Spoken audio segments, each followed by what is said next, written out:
आज सुबह कोई आया रात को, मतलब 1 बजे? कौन सा रूम लगा? 102 एंट्री। रात को लेट आए थे। 3 मिनट क्यों एंट्री नहीं करी? कोई आपको बोला नहीं कहीं। ठीक है। कौन है? उम्र कितनी है छोरों की? 31 साल के आसपास हो। 30 साल। कहाँ से आए बताया? कहाँ से आ रहे थे? नहीं बताया कुछ नहीं। दलाल था, वो लेके आया था अपने, तो रूम लगा तो उसने गाड़ी वाड़ी कुछ पता है? कहाँ नहीं बताया। मुझे बताओ। Room number 102। चलो बताओ। आ कौन बताया?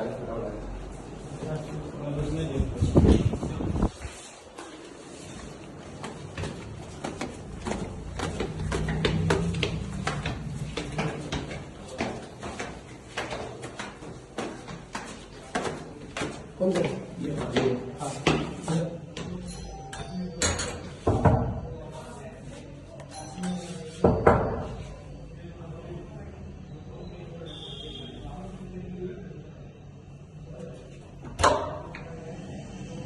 क्या नाम है?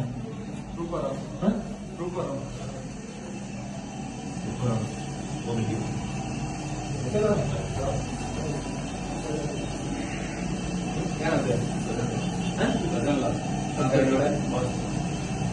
तू? हाँ? तू पेरोल से भरा है? पेरोल से भरा है। और तू कितने हैं? 50,000 फोन ले उसका फोन। सामने देख, तू भी सामने देख। हाँ हाँ, तेरा क्या नाम है? हैं? कहाँ का रहने वाला है तेरा? तू पेरोल से भरा रहा है?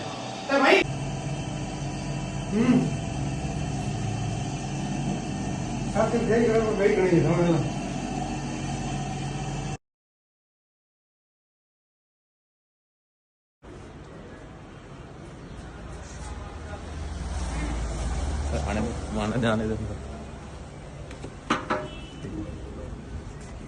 ओके।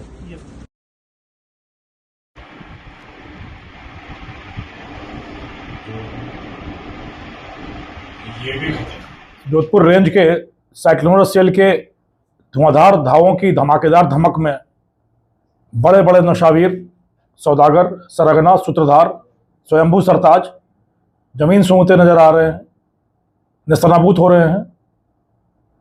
और नशे की बड़ी विषबेल जो इन्होंने वो रखी है, जिसके बट वृक्ष बने हुए हैं, वो भूशाई हो रही है। नशे के इस महा प्रकोप के खिलाफ जनसाधारण के साथ मिलकर जोधपुर पुलिस ने महामुहिम छेड़ रखी है, जिसके तहत जितने ये बड़े सिपासालार हैं जो नशे की मादक द्रव्यों की आपूर्ति कर रहे हैं, उन पर गाज गिराई जा रही है। और दूसरी तरफ जो खपत है, जो मांग है, जो मनुहार के तहत अफीम और चूड़ा चूड़ा परोसने की कवायद थी, लंबे समय से चल रही परंपरा थी, उसको समाप्त करने के लिए जन जन में अलख जगाया जा रहा है। और मांग कम करते हुए आपूर्तिकर्ताओं के खिलाफ धुआंधार कार्रवाई करते हुए नशे के महाप्रकोप से इस पूरे इलाके को पूरी तरह मुक्त कर प्रगति के पथ पर आरूढ़ करने का यह सिलसिला लगातार जारी है। लगातार सफलताएं मिल रही हैं। नशे की दुनिया का पटाक्षेप हो रहा है और एक नए युग का सूत्रपात शुरू हुआ है। इस अगली कड़ी के रूप में ऑपरेशन रेड प्रेयर चलाकर 2 बड़े कुख्यात वांछित अपराधियों, भजना लाल, जिस पर 50,000 रुपए का इनाम था, जो लंबे समय से फरार चल रहा था और एक बहुत बड़े गैंग का सूत्रधार था, और रूपाराम, जो 3 राज्यों में, राजस्थान, गुजरात और मध्य प्रदेश में वांछित चल रहा था, लंबे समय से फरार चल रहा था। दोनों को तस्करी के दौरान नाथद्वारा के कमल होटल के कमरा संख्या 102 से दबोचने में साइक्लोनर टीम को सफलता मिली है। पकड़े जाने की कहानी अगर बताई जाए तो बड़ी ही दिलचस्प है। शायद विश्वासघात की धरातल पर ही अपराध की दुनिया कायम रहती है। एक दूसरे पर विश्वास करके उस खोखले धरातल पर जो फलता फूलता है साम्राज्य, वह विश्वासघात के ठोस चट्टान से टकराकर चकनाचूर हो जाता है। भजना लाल ने जिस पेट्रोल पंप पे काम किया, उसी के साथ विश्वासघात करके वहां 10 लाख की लूट की।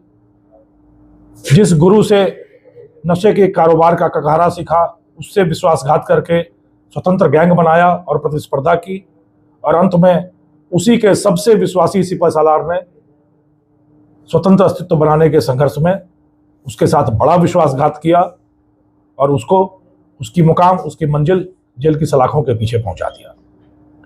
जिस तरीके से यह गैंग काम करता था बड़ा ही रोमांचक था। चित्तौड़गढ़ की भदेसर की एक ऊंची पहाड़ी पर इन्होंने अपना केंद्रीय नियंत्रण कक्ष बना रखा था।